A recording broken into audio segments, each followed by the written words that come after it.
Hey guys, Scarlett at Builder Cross, and today I want to show you how to paint this paint by line pumpkin. I'm going to go in first and base coat my pumpkin in the color Sea Glass.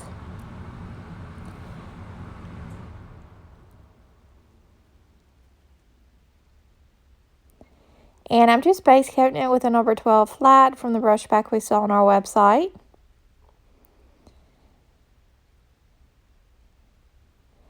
After I'm done base coating my pumpkin, I'm going to go in with the color Chocolate to paint my stem.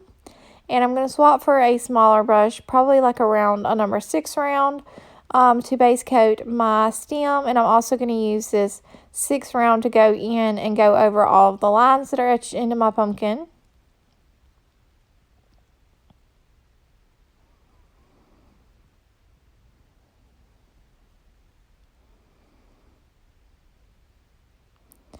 Once I've done that, I'm going to go in between each of the ridges and add just a little highlight.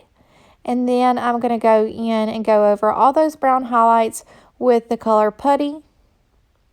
And I'm also going to accent my stem with that color Putty, and then that will complete my project. This is pretty much how I paint all my pumpkins. It's super easy, and I hope you guys enjoy this video and have a wonderful day.